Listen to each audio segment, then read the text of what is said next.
I'm going to go back to the spring of 1943 for a moment. You've just married. Did your husband get stronger? Did he get well again? You said he only weighed 60 pounds when he came. He got stronger after he got a job working for the one factory, and I worked for another factory because we all had to work. And I remember I was assigned to, we were doing uniforms for the German army. And the fabric is so hard, and I never till this day learned how to really use a thimble. And my tips of my fingers were always bleeding. And one of the supervisors there came to me. We knew my family very well, and he says, "You are a tough cookie to break. They're gonna think that we sabotage this. They're gonna find blood on the uniforms, and they're gonna come and kill us all." He says, "Why aren't you learning to use this?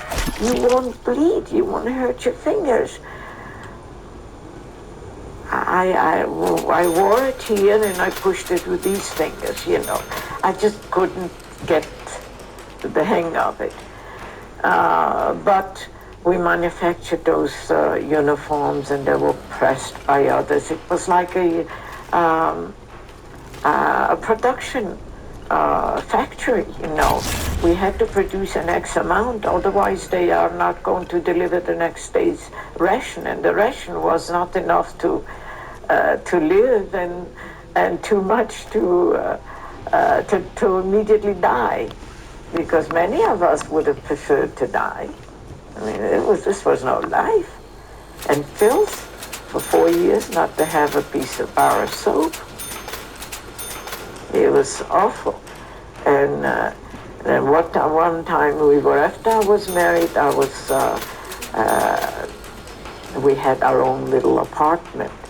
One room was issued to us from another family. We had a separate entrance, and that room was made into, I remember we didn't have a bed, but we had a couch that opened to a bed. So after we got up, it was so nice. It was a living room, and Mother gave us a little oriental carpet to put in the middle of the floor, and a little bridge table, and 2 chairs. And the kitchen was, one of my boyfriends was an electrical engineer, so he connected a electric burner that would not show that we use electricity. Because we weren't allowed to use electricity, otherwise you would, So he did something, and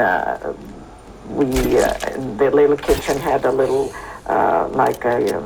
Mother had an old oriental silk screen, and she gave it to me, so we covered that little kitchenette with that silk screen. And the table, underneath the table was a cellar. So my husband was very ingenious, and he says, "You know what, if they raid this house, what are we going to do?" And I said, "Well, I guess we're going to have to go like everybody else." He says, "Oh, no, I'm not going." So he went to the cellar, and he concocted a hole in the floor, and attached a piece of string. So when we pushed the carpet back, we jumped into the cellar when we heard the raid, the trucks and all of that. And after we got in, he pulled that string and straightened out the carpet. And we hid there every time there was a raid. One time, his oldest sister, the one that remained in ghetto, was married as his first married sister, and she was caught in the raid, and they were holding her before they send them to the railroad tracks. So there was it's like a holding camp, you know. And I remember my husband said, I can't let them take her away. I can't let them take her. And I said, well, you're going to go and they're going to take you too. So what is there to do? He says, I'll find a way. I'll find a way to get her out of there. I want to get her out of there. Whatever happens later, we'll worry about it. And I said, but you're not going by yourself. I'm going with you. So I went with him. And I remained across from that camp in a little hut, like a little outhouse. And through the cracks, I looked, and I says, how are you going to get in? See, it's a gate. They don't let anybody in or out. I says, what are you going to do? What is you? Tell me. He says, I don't know what I'm going to do. I can't let her go. And he ran out before I had a chance. And I says, well, if I run with him, they'll take me too. So I remained in that little hut. And he got up to the gates of this prison, this holding block. And there was on a wagon, bakers came to deliver bread to the prisoners, but they had to report in the office. So they left that wagon unattended for a minute, and he got himself all white with that flour and everything, and he took that wagon and ran in to the camp, screaming to the top of his lungs, calling his sister. His sister looks out from the second-story window, and he says, come on, come on. Meanwhile, the two guys came out, the bread is gone, the wagon is gone. And he's still looking for his sister. So he got his sister, put her on the bed, covered her with that mess of rag that the bread was covered, and took her out of there.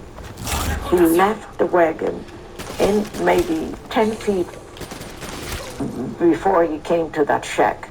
And we stayed there, he, his sister, and myself.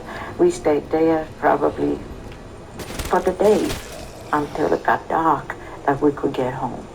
Because in the daytime, there was no way that we could have gotten home undetected. He saved his sister. And one time his sister was in my house, and we hid in the cellar, and she got saved there too for the day. Who knew what's going to happen the next day? We didn't know. So then there came the announcement the ghetto was going to be liquidated. And you went with your family. Did your husband go with you in the car? My husband went with me. The whole family was together. The whole family was in the box cars. Tell me what happened now. This was in 1944? What month? September, I think. October. Cold. It was so cold. And we were brought to this, packed in the wagon where we couldn't hardly sit, let alone stretch out.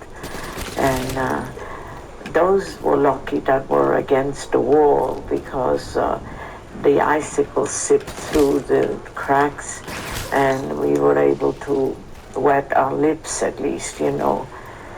And my husband was lying on my lap. His head was lying on my lap. He was burning with fever. And I kept telling him, you'll be all right, you'll be all right. Please take care of my little brother. Be together. Don't be separated. Be together. I kind of like, subconsciously, you would think that the men are going to be separated from the women. And I said, don't ever leave each other. Be together. And they were together. And left. What happened when you arrived? Where did you go on that train? It was such a crazy place with inmates playing symphony on one side, huge German shepherds barking with the SS people with guns drawn, telling us, get out, you dirty Jew, get out, you dirty dog, and all kinds of names. You in cussing, you verfluchte Jude, and incredible. It was like a madhouse. And people behind bars, behind the screaming and yelling, throw us something, whatever you have to eat, because they'll take it away from you. Please throw us something. And they were like double barbed wires, not bars, wires. And when we tried to throw something, and if it fell between the wires, you know, the barbed wires, we noticed that some of the people got stuck there and they couldn't get off the wires. And I couldn't put two and two together until finally somebody told us that they were electrocuted on those wires because they were trying to get something from whatever we had left. And we wanted to give it to them. But on one side we didn't believe them. And then there's the music playing, a beautiful symphony. The dogs are barking and the men are screaming at us. It was total chaos. It was a crazy house, and before I had a chance to say anything, men separate, women separate. And that's when they separated me from my mother, from my little sister. And then my little sister turned around and she said, Mommy, come with me. And mother turned around and the German, I took off my engagement ring and I gave it to him. And I said, please, I spoke German, so I begged him. I said, tell me where is my mother going and my little sister. And he very politely said, they're going to do much lighter work. What you're going to do, this is war, and you're going to do harder work. You're a young person. I was already 19 years old, and my sister was 22. You know, so we turned around, and mother says, take care of yourself, both of you girls, be good, and we'll see you. I never saw them again. This was the last time I saw her and my little sister.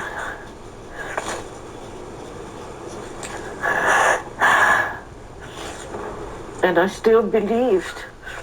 I believed that they are going to be saved. Because Mother says no such thing.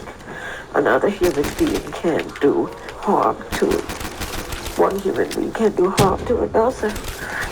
And I believed it. I strongly believe I wanted to believe it. I guess I do want it. I did want to believe it. And then when they took my mother away, they ushered us young women, some of them from the same school, from the same neighborhood. We grew up together, and they ushered us away and to a barrack, you know. Before that, we spent the night, all night outdoor, and we were cuddling to each other because I remember it was so cold. It was bitterly cold, snow on the ground, you know. They didn't have time to process us. You see, I don't have a number. I only had a dog tag. And my sister too. They didn't have time to, they needed people to work, you know. So I remember they took, we spent the night in the outdoors, and a young girl came over and we recognized her. She was a neighbor's daughter, and a girl our age. And I asked her by the name. I said, what are you doing here? You're dressed, you see. They took everything away from you. And the first word she says, where's your beautiful mother? And I told her very politely, she went with my little sister because we're going to go to do hard work. She says, Maloney, she went where my mother went and my family. There, you see the guest chamber. You see the chimney. That's where they went.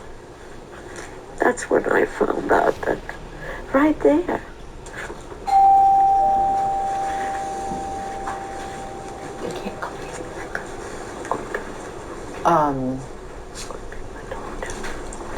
Sign on the door. Let's continue. He's gonna take care of them. When did you find out what camp you were in, where you were? That night, that this young girl, our neighbor's daughter, told us that we are in Auschwitz. And she says, and you're lucky, you are going to be taken out of here within hours to work. You are safe. You are safe. I realized that I'll never see my mother or my sister again.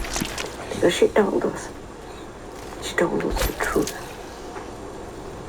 What was that like for you? It was very hard. It was so hard on us that my sister got like somebody hit her over the head. And she was like a zombie, you know. I pushed her, she went, and when they called her, she went. When she sat down, she was sitting, and she was completely disoriented, the one that I depended so much on. And then slowly, you know, she came to herself, and I never told her because I don't think she heard a word that our friend said about my mother, so I never told her about it. It was a very rough, unexpected time that we couldn't, under any circumstances, comprehend that anything so uncivilized, inhumane could happen.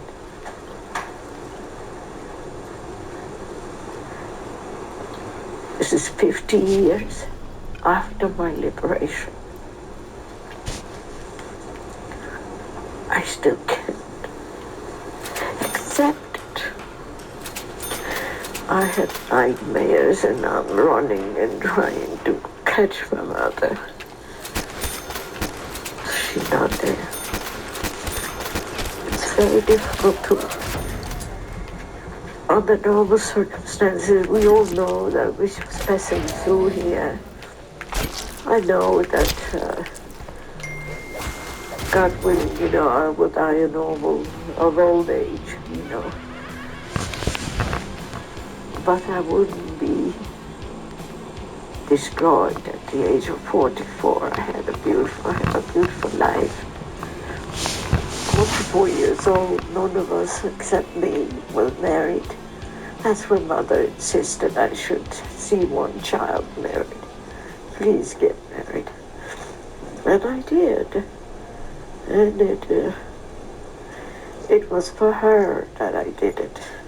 And I'm very glad I did it because she enjoyed a little pride, a little something, you know. We're going to take another break to change tapes. Tape number 4 of Helen Collins' interview. Helen, you and your sister have just spent your first night in Auschwitz. Can you pick it up from there and tell us what happened next? We spent the night in Auschwitz, and that first night we unfortunately found out that we will never see our mother and our little sister. It came through a neighbor of ours that was already there a few years. She helped build the camp, and she said to us, I envy you because you're going to be out of here within hours. You're going to work. I can't get out of here. I'll probably find out where your mother and your sister. and I know it. And I'll change places with you anytime. And I couldn't at that time comprehend what she said, because she was dressed nice. She was one of the leaders in the camp, like as they say in Jewish, a big macher, you know. And I couldn't put two and two together. I guess I was too disturbed by the fact that she gave me such a horrible news about my mother and my little sister, and nothing registered, nothing. And it didn't. Within a few hours, they took us to a barrack, opened doors, and announced that we should get disrobed completely, leave everything.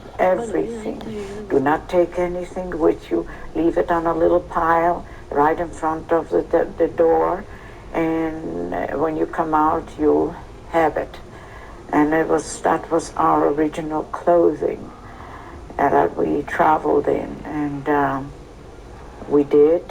We, one by one, got undressed and walked in. We were already all women.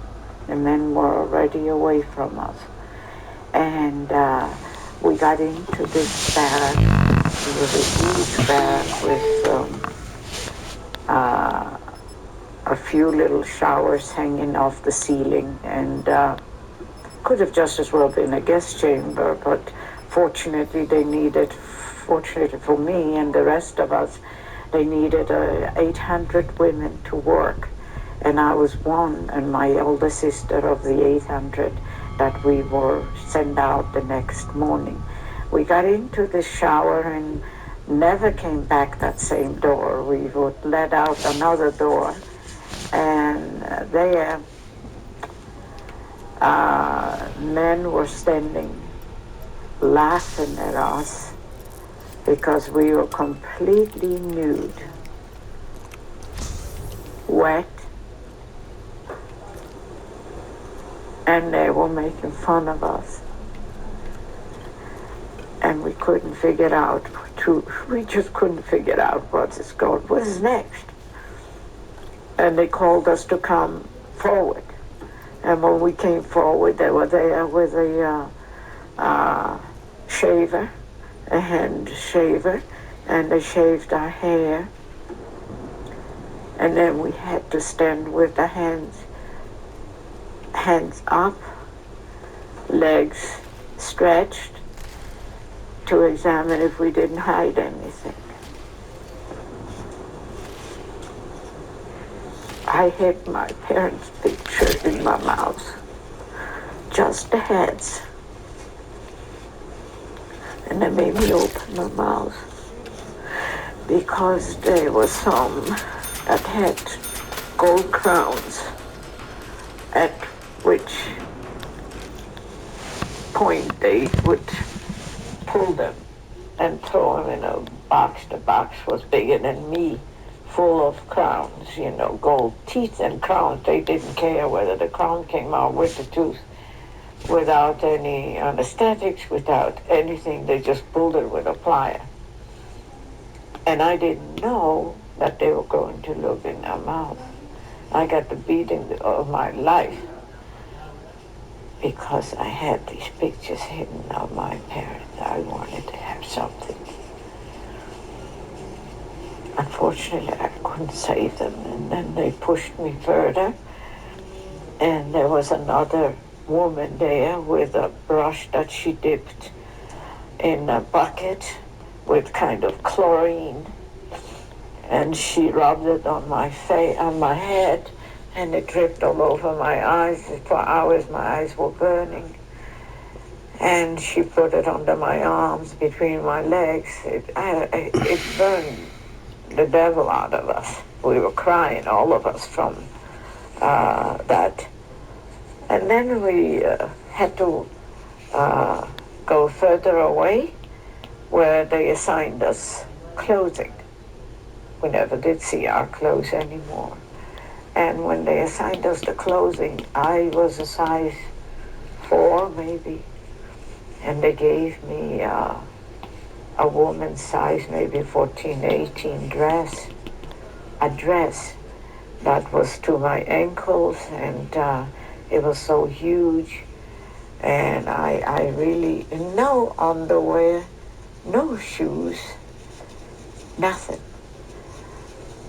The dress, and it was so bitterly cold. So I tried to hold that dress, really hold it so it wouldn't blow the cold air so much. And we came a little further back, and they gave us wooden clogs. I couldn't walk in those wooden clogs because the snow stuck to it and created like a bowl, and you wouldn't walk on it. So we walked barefoot and held the wooden clogs, because if they asked you where you had them, what you do with them, you know. So we had to have them. And we were assigned to, we were in line, about 800 women, I remember, a lot of young women.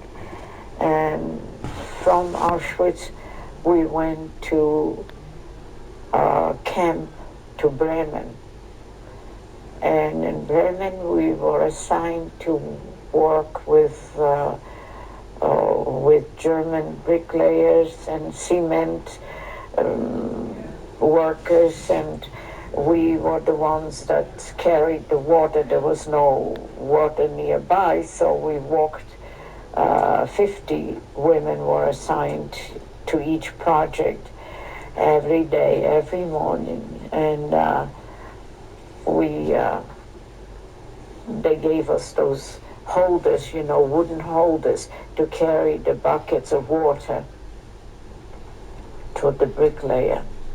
And the bricklayer would mix it with cement, and then we carried the bricks to him, you know. It was all in line, like assigned like a factory. And that was every day, every day. They woke us up in the morning with the whistles, and you dirty dogs, you get up. You get up, you dirty dogs. And the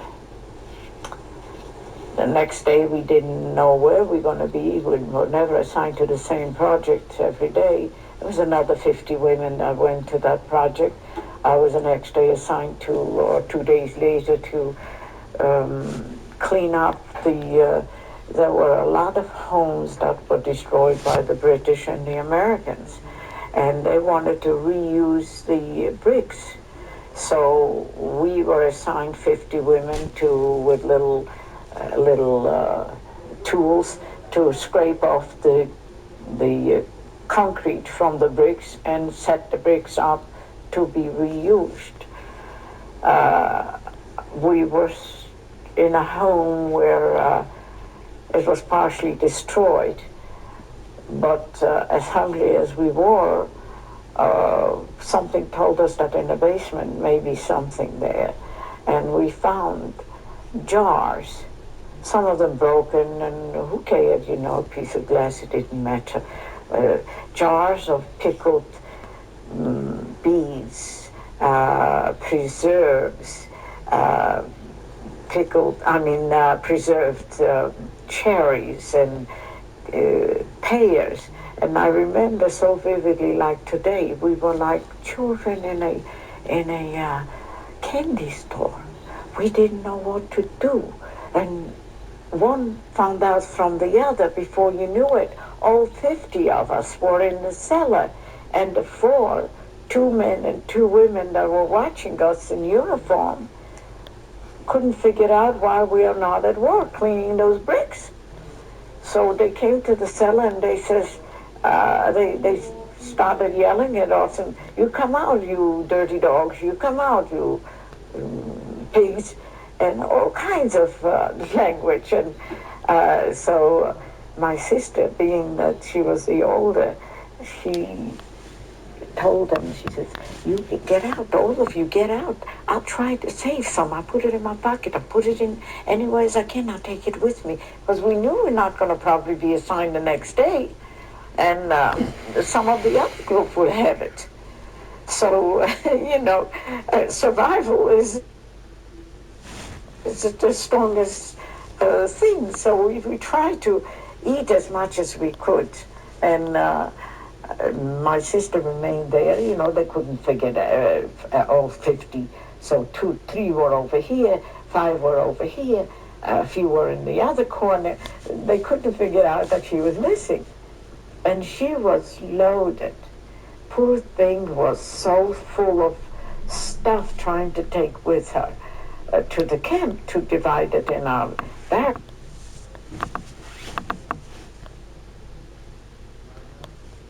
you know, among the closest, maybe not all of them, but the closest that we were kind of a group holding on to each other.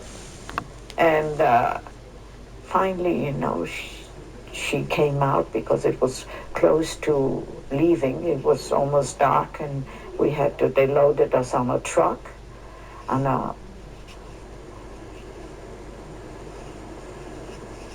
there was one truck man, a driver, that was so immersively ugly, so inhumane. His truck had a little board around the platform, one board.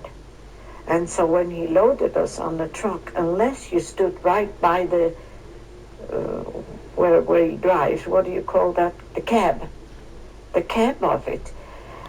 He would make a turn at 50 miles an hour.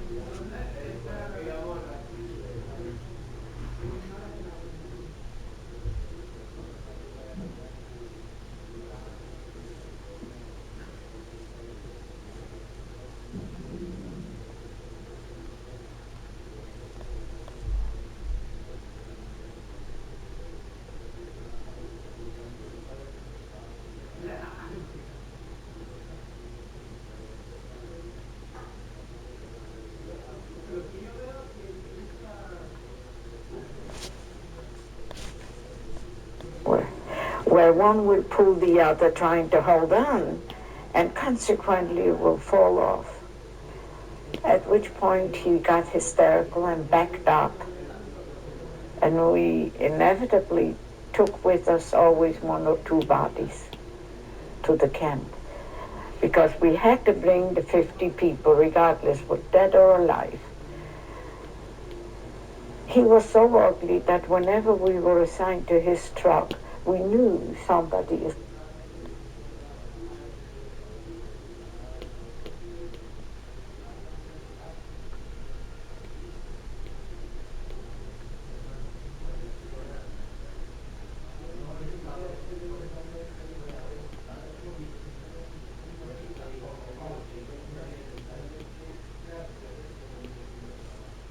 going to die.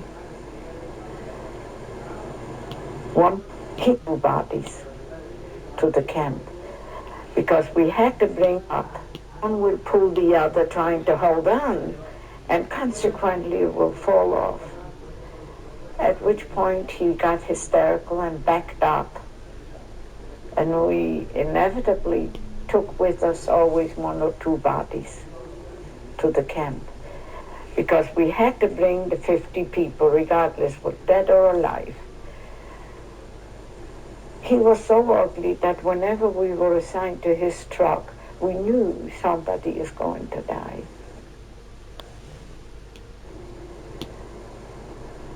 One time we were assigned to him, and as we boarded the truck, I talked to him because he was a man maybe in his 40s.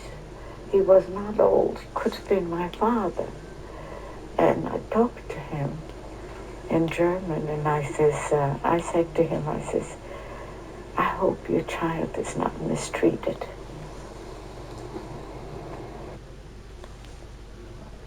Well, he told the guard. And the two men didn't want to punish me. They didn't want to whip me. But the two women in those boots, and there must have been women that were very primitive, country women that had no education, no feeling, no compassion. And she says, "You dirty dog, you talk to one of our men, you're not supposed to talk, you know that." And I got a whipping. I was like a ball between the two of them. That's how they whipped me, because I asked them a simple question. I said, "Would you want to treat your child like this?" I said, "Please have mercy on us. We do the job the best we can. Have a little mercy." And I didn't think they heard me, because they were in other parts trying to get all of us on the truck. But he told them. So that was one very bad experience. Next time we were assigned to lay railroad tracks, and lying them down and bolt them down is not so hard. But when you've never seen a welding iron, and you give in a welding iron, I've never seen one. And he says, "You weld these two rails together and make sure that there wouldn't be an accident in here."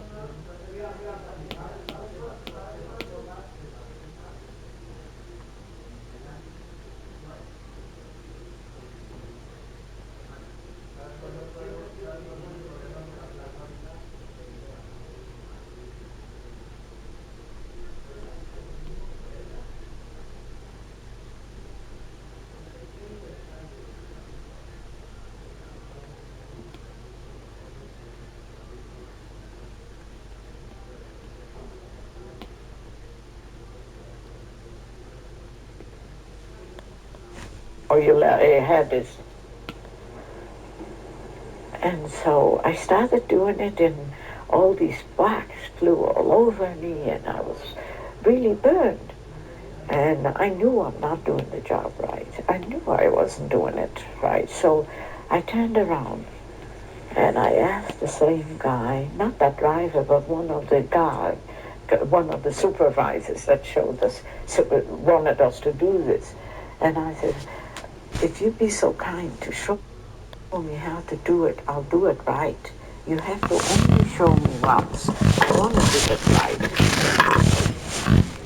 I think it was a very reasonable request.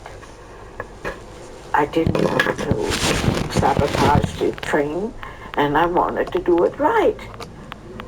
And he turned around the rifle, and he hit me in the mouth. I was bleeding profusely, like an animal. And I had nothing, no tissue, I could only grab part of my dress and hold up. I didn't know whether I was bleeding. He knocked out 4 of my teeth.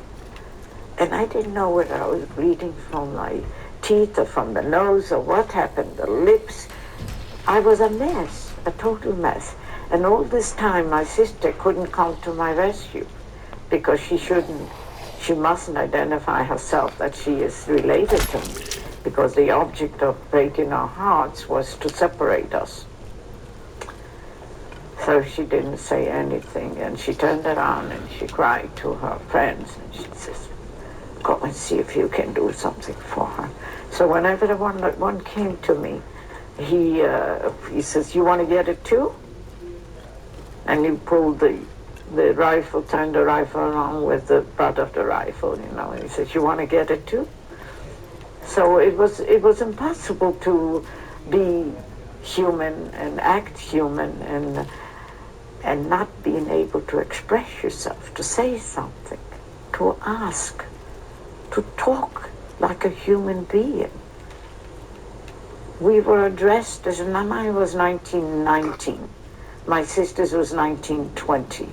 We were addressed, they look at the tag on a piece of rope, and then they says, 1919, you come over here. 1920, you go there.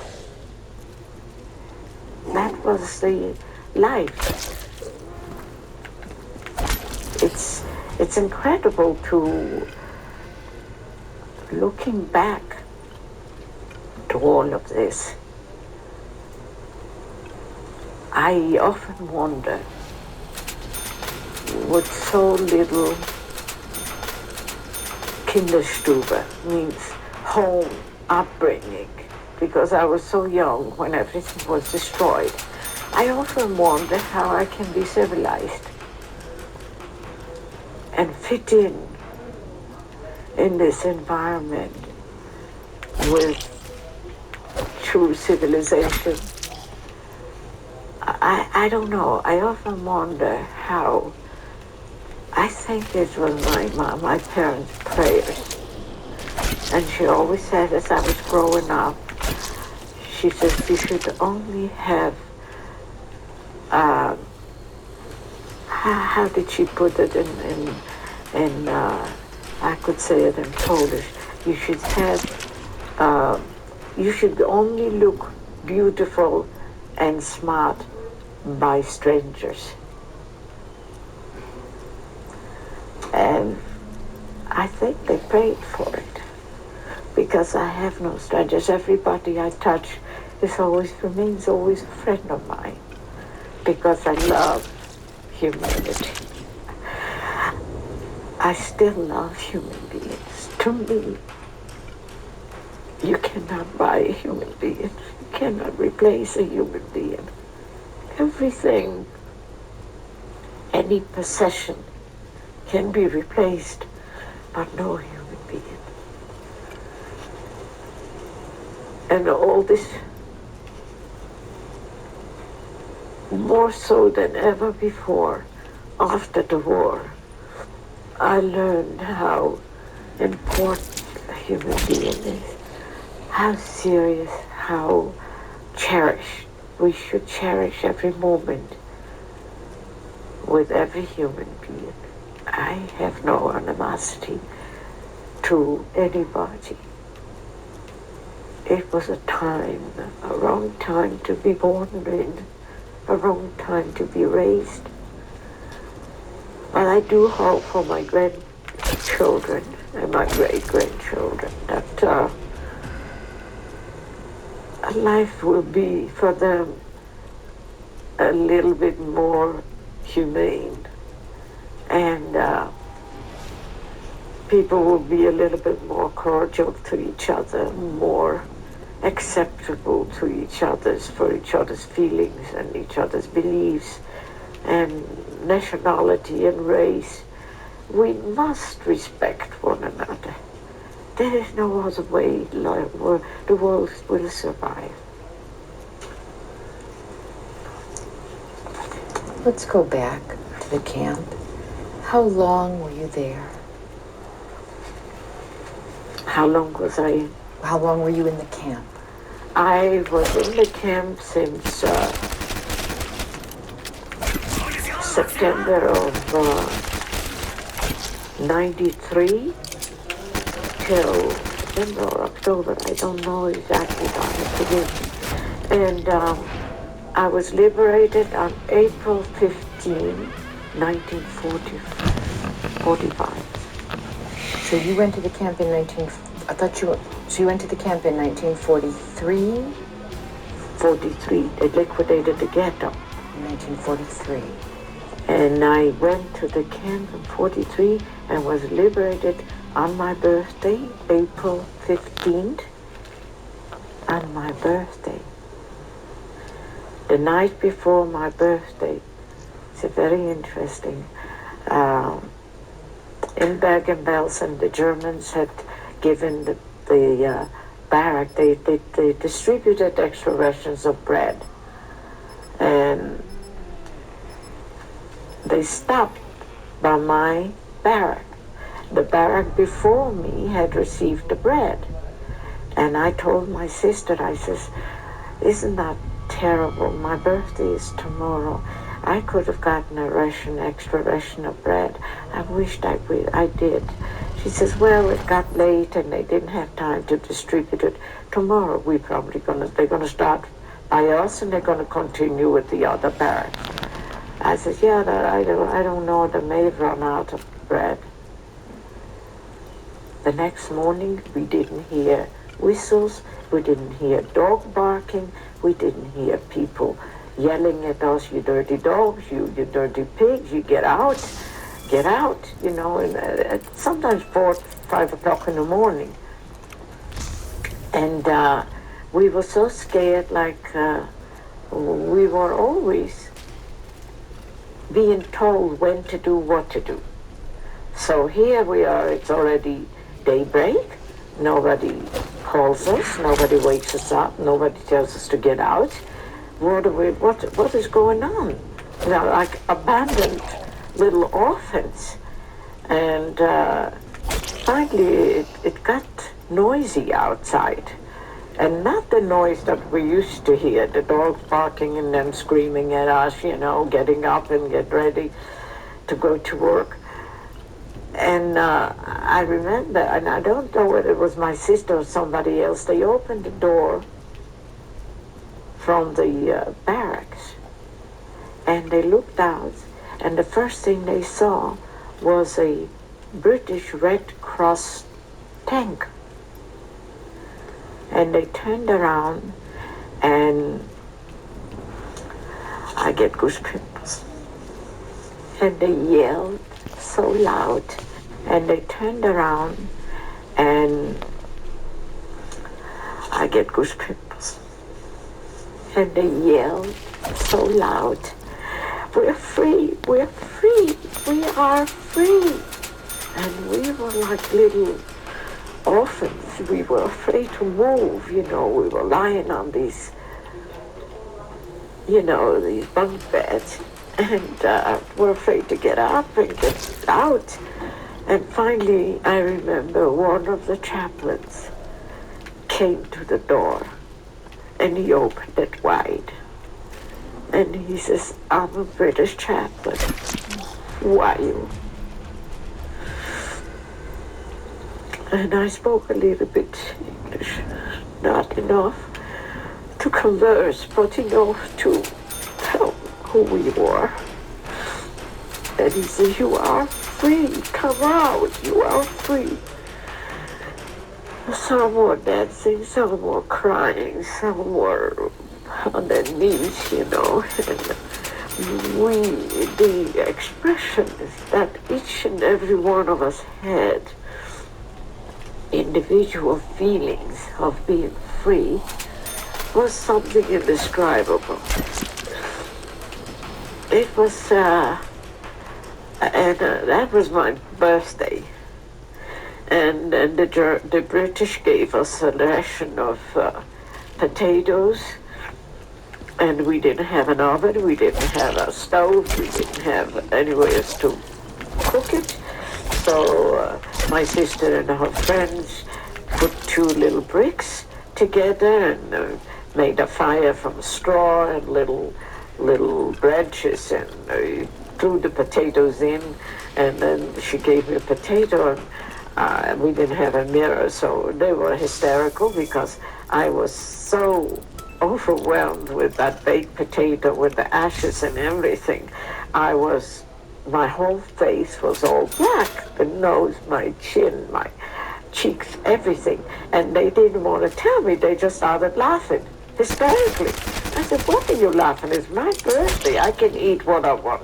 I have enough potatoes here to celebrate. And they said, if I only had a mirror to show you what you look like. You see? Which birthday was that for you? How old were you? The 21st birthday. 1944, excuse me, darling, 22nd birthday. I was born 1923, 44, yeah, 21st birthday. 21st birthday. And this was the first time that I had seen a civilized person talk to me in a civilized manner. I'm going to take another break. I'm just going to change tapes one more time. All right, this is tape number 5, Helen Collin interview. Helen, what happened after your liberation? When I was liberated with my sister, there were rumors that there were some other people liberated, and they processed lists of survivors and exchanged them between camps. And my husband being in Munich, and I, that's about 1,500 miles away, and I being in Bergen-Belsen, I never expected to see my husband alive again, because when I left him, he had such high fever, and I really didn't. But he read on the list of survivors that his brother is alive, and his brother is in Bergen-Belsen. Well, his brother we found before we found my husband. His brother found us. So my sister and my brother-in-law were the first or the second couple married after the war in Bergen-Belsen by this chaplain that liberated us. And my brother-in-law had a very close friend, and he kept telling me, he says, Helen, you're so young, and he's so in love with you, he can't tell you, but he really is in love with you. And you know, I would love more than anything to see my brother, but how long are you going to wait?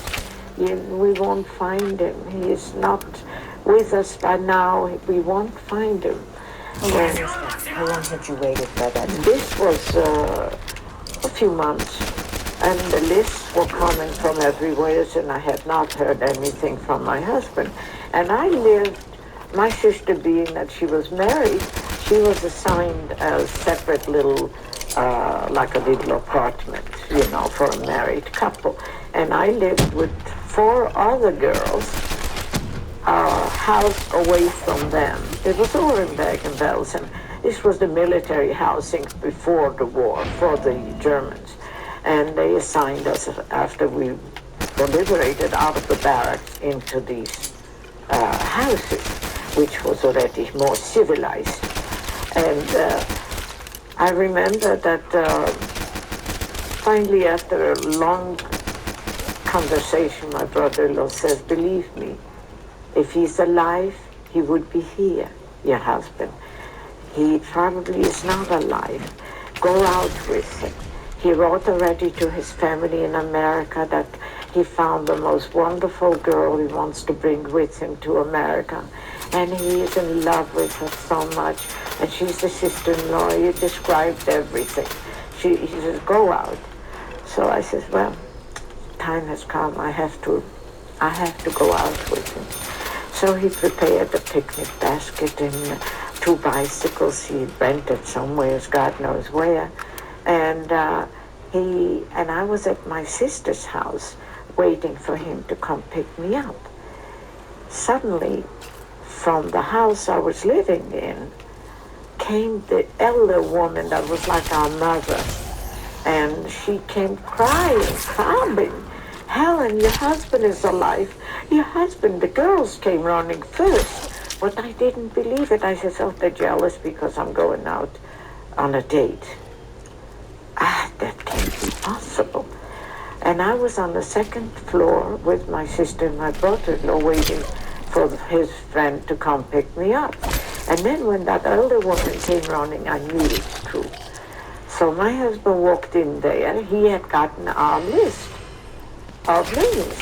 He walks in there and he's put down his little satchel, and he was going from Munich on open trains and closed trains, and they gave him a little ration from the hospital, and he finally came, and he walks into the house and he looks around. He says, again, I didn't find anybody, talking to himself. And she says, who are you and who are you looking for? And he told her who it is. When he told her, he dropped that little wooden case that he had with him, and he literally fell on the floor. And she says, I'll bring them to you. Your brother is here too, and your sister-in-law, and your wife. And she came running. And me, as I was going down to meet him, I slipped and fell down slipped down on my back the whole flight. I could barely get up then. But I ran to the next building, and when I saw him, I didn't recognize him. He was still so swollen, because he was in the hospital by the Americans. Kept him in the hospital. He was very sick. And he didn't wait to be released. He just checked himself out. He ran away from the hospital in the hospital uniform, mind you, with a coat over. And he hitchhiked because he had no money. Nobody would give him any money.